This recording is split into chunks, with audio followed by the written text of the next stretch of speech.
What up, y'all? This is Tracy from Nerd Squish, and today I'm going to be giving y'all some book recommendations if you're a fan of Universal Monsters.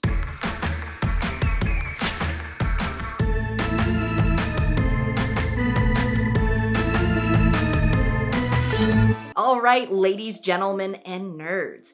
You know, if you've been around the channel for a while, that I am a huge fan of the Universal Monsters. I cannot get enough of them. Literally, to film this video today, I got dressed in this outfit because I'm just...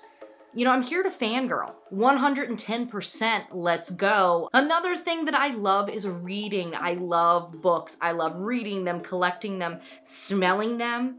If you know, you know. Being a kid growing up in the 90s, you know that I was going to the Scholastic Book Fair. I had my wad of cash and I was blowing it all on Goosebumps and erasers that I would never use because they were too cute to use.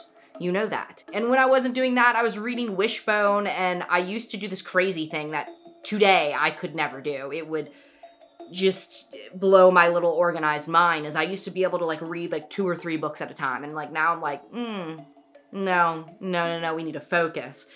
But I digress. 2 of my long loves are Universal Monsters and reading, and today we're gonna combine them. I'm gonna give y'all some book recommendations. We're talking fiction, we're talking nonfiction. So whether you wanna learn more about the history and the lore of these creatures, or dive into these monsters' world post-movie, I got you. Before we get into these recommendations, if you're new here, this is Nerd Squish, where we take everything spooky and we take everything nerdy and we squish it all together. So if you like horror, reading, and pop culture, definitely hit that subscribe button so you can see more videos from us in the future.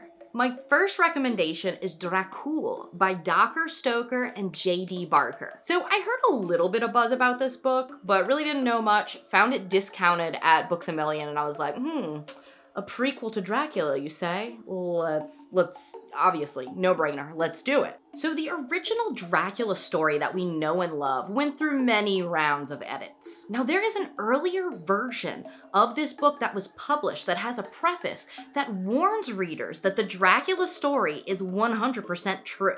I am quite convinced that there's no doubt whatever that the events here described really took place, however unbelievable and incomprehensible they might appear at first. The great-grandnephew of Bram Stoker, Dacre, collaborated with J.D. Barker to delve into this idea. And with that, they wrote a prequel to one of the most famous vampire stories of all time. The book follows a young Bram, sickly as a child and leading into his adult life, while weaving in stories of mysterious deaths, vampires, and horror. This book definitely blurs the line between fiction and nonfiction. After all, we really don't know. I mean, here are these warnings of, hey, this is a true story. This vampires, they happen. This is what's going down. And, is this just some psychotic man? Is it brilliant writing? Or is it the truth? We may never know. But 100%, if you are a Dracula fan, I highly suggest you read this book. My next recommendation is This Dark Endeavor by Kenneth Opel. Now, this book I had never heard of. I was literally at Goodwill scouring the thrifted books, and I saw this, and I was like, oh, this is about Frankenstein? Yes, please. So this book is a prequel to the original Frankenstein story, following a 16-year-old Victor Frankenstein. His twin Conrad is sick with some unknown illness that no doctor can cure. So Victor seeks to do what the doctors can't and bring him back to health. This leads him to the Forbidden Dark Library, which contains ancient tomes in strange languages, and the book that contains the recipe for the elixir of life. So this book takes place long before the creation of the monster, but as you can see from the themes, we're putting down the stepping stones to get there. You're seeing how Victor will push the boundaries of nature, science, and love to get what he wants. Again, for a book that I found at the thrift store with no prior knowledge, I really didn't expect much, but this is a really, really fun read, especially for fans of Frankenstein. My next recommendation is Angelica Frankenstein Makes Her Match by Sally Thorne. This book follows Victor Frankenstein's younger sister, Angelica, and her search for true love. After running out of suitors and assisting her brother with bringing a man back to life, she decides to stitch one together herself and create the perfect man. The only problem is when he wakes up, he's, obsessed with finding out his past and who he was and less worried about true love. Not only is this book one of the best books that I've read this year, but it may very well be one of my favorite books of all time. I'm saying it. It's a heartfelt and funny historical rom-com, which is typically not something that I get into. Rom-coms as a book, I don't really read that very often. There are some books that involve it, right? But it's not my usual forte. I was honestly shocked at how much I really did enjoy this book. I mean, it's straight up funny, and I just did not see that coming. This book had me crushing on Victor hard. He's just so carefree and silly, which is really, really different from other versions that we've seen of this particular character. And I couldn't help but picture Colin Clive, that played the character in the original 1931 Frankenstein movie, and him in these ridiculous situations, because it's just, again, so different from the way the character's portrayed in the movie. But honestly, I probably should have pictured Gene Wilder, because that would have been more accurate. My next recommendation is a steampunk version of Frankenstein. Can you guys tell that I like Frankenstein? I mean, Frankenstein is one of my favorite books of all time. It's one of the few books that I read for school that I actually enjoyed.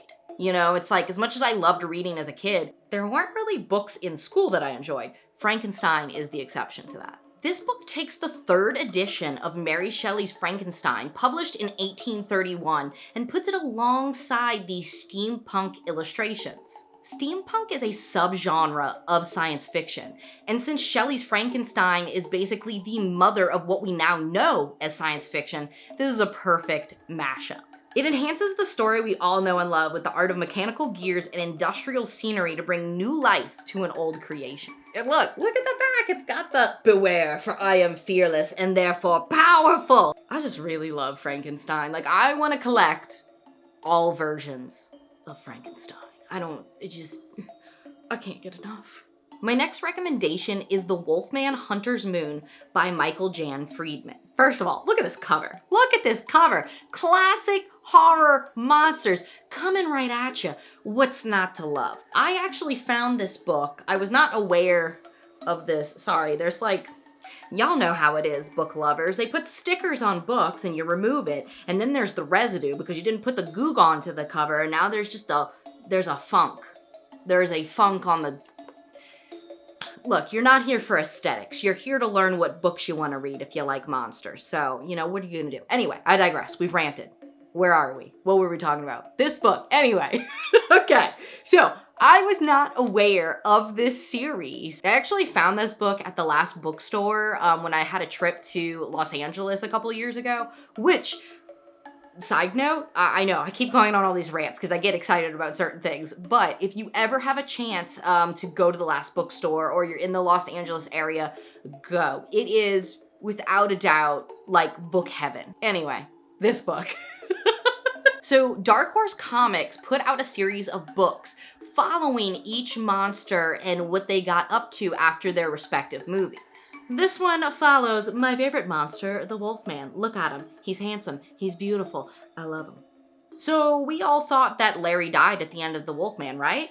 Wrong. So this book starts off with Larry waking up in the back of a car being driven by a group of people who protect werewolves. And they're currently helping him escape from this cult that's trying to exterminate werewolves and all that are marked by the sign of the wolf. However, he starts to realize, okay, you know what? These people are not necessarily trying to protect me.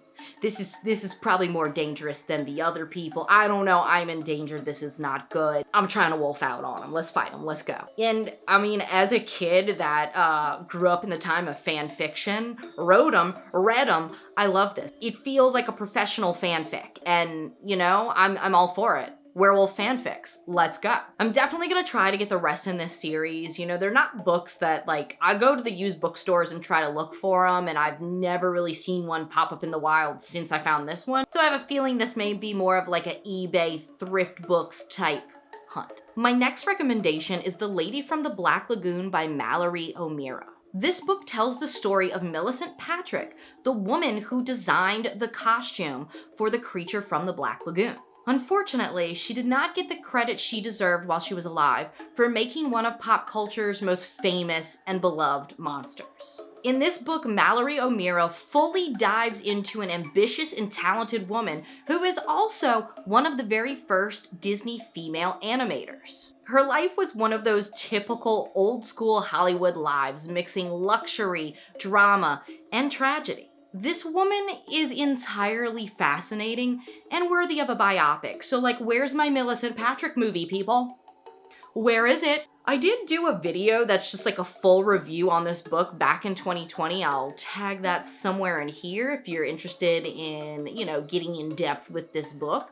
But 100%, if you are a fan of The Creature from the Black Lagoon, you have got to read this book. Millicent is such a talented person, and I'm so glad that even though she may not have gotten the recognition she deserved while she was alive, she's getting it now. My next recommendation is Frankenstein, A Cultural History by Susan Tyler Hitchcock. I actually found this at one of my favorite used bookstores, Second and Charles. First of all, it's the cover. The cover just immediately catches your attention. It's so fun with, obviously the most famous version of Frankenstein being Boris Karloff in that Jack Pierce makeup, but all these other different versions of the monster. Now, most of us know the story of Mary Shelley and that one rainy night with friends telling ghost stories that created one of the most popular horror and science fiction stories of all time. But if you want to get absolutely nerdy about Frankenstein and his monster, this book is for you. This book covers anything and everything that the monster has inspired: film, literature, history, science, and music.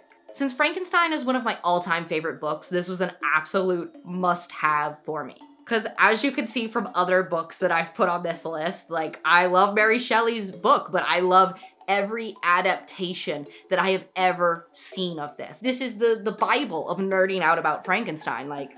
It's beautiful. My next recommendation is this series of books. It's the Universal Film Scripts series, classic horror films. The particular version I have of this series is the Wolfman, obviously, which is volume 12 of this series. I recently discovered this book and this series at one of my favorite shops, limited edition art and antiques in Katy, Texas. I do intend to collect all of them, but they're a little on the pricey side. And the shop that I got this one from, it's not consistent. Each one is a different price, and this was one of the cheaper ones. And some of them are 60, 75 bucks, and I'm like, no. So I'm gonna see if I can eBay that and get some of these a little bit cheaper. I don't really know the rarity of them and if that's even feasible, but we'll see. This book is highly detailed and informative on every step in the process of the making of the Wolfman movie. It has extensive information regarding the myths and legends of werewolves and how they transitioned into literature and movies. From script development, casting, to makeup, it does not skip a single detail. The super interesting thing is that it actually contains the original screenplay by Kurt Sidmack, which is kind of different than the one that you see in the movie. The original script actually featured a scene where Larry fights a bear at the carnival because, if you don't fight a bear at a carnival, did you even go to the carnival? They ultimately took this scene out because they thought the violence towards the bear would make audiences not sympathize with Larry, which I get. Also, if the dude is a werewolf, I think we can forgive him on this one. Lycanthropy be making you do crazy things. So they say. But the biggest difference from the original screenplay to the movie that we know and love is that Larry wasn't a werewolf, but someone that suffers from clinical lycanthropy, which is super, super interesting. So in this original concept, you would actually never see the werewolf. You would only see him through Larry's eyes. So say if Larry's, he thinks he's wolfing out and he's in, he's by the swamp. Well, he wouldn't be by a swamp. My Louisiana's coming out. But okay, he's by a body of water, right? And he looks into the water, sees his reflection, and sees the werewolf looking back at him. So things like that, right? But you actually never see the werewolf. So that's super, super interesting. And even though I love and adore The Wolfman, it's one of my favorite movies of all time, it'd be interesting to see it from this perspective. I think it's very creative and fun. I honestly can't recommend these Universal Film Script series books enough. If you are a fan of any of these monsters, they're so in-depth. And I mean, just the pictures alone, like, you know, a lot of these pictures, okay, sure, you can get them on the internet. But some of them were really rare that I had never seen before. And it's just so fun to like relax in your beanbag and look at these just old, beautiful pictures of classic movies. And my final recommendation, and the book that I'm most excited to talk about right now, is the Concise Treatise on Lycanthropy by Count Andreas Schibolus. Now, that was a mouthful. I don't know if I said any of those words right. Just go with it. So I have been eyeing this book for a very long time, and what's really interesting about it is that it is a reprint of the original book by the Count, what's his name? Count Andreas Schibolus. Now, the author of this is already a very mysterious man, as there's no record to his birth or his death. And then on top of that, he mysteriously disappeared, allegedly because he turned into a werewolf. What? The plot thickens. So that would therefore make this the only book on lycanthropy written by an actual lycanthrope. I'm nerding out. I am nerding out right now. It contains everything you would need to know about werewolves, including rare and obscure essays. Y'all know the vibes. You're watching a movie that deals with the supernatural, okay, or a TV show, and they gotta like fight the big bad, and they have these like ancient books just oh so handy, and they've got all these legends and how to defeat the monsters, and you're like, where are they getting these from? Because like I can't find them. But specifically, when I saw this book, I was like, I could buy this and I could be one step closer to living out my Merton J. Dingle dreams. It just looks like one of the books that he would have in the lair and then he would have used to help Tommy learn about being a werewolf. Lycanthropic tongue twisters? Misanthropic lycanthropes? Lycanthropes, and more lycanthropes. Like, this brings me immense amount of joy. I love that they have reprinted this and put this out for werewolf fans to just buy up. I mean, I'm all about it. I am all about it. I'm actually gonna put a link down below. I mean, all these other books you can buy at most booksellers, right? This is kind of a different one. I got it off of Etsy, like I said. So I'll leave a link down below in the description box. So if you're interested, you can get your very own concise treatise on lycanthropy. But that's all my recommendations for you today. Let me know in the comments if you've read any of these, or if you have any suggestions for a book that a Universal Monster lover would enjoy reading, because I love making my TBR ridiculously long so that even when I die, I will not finish it.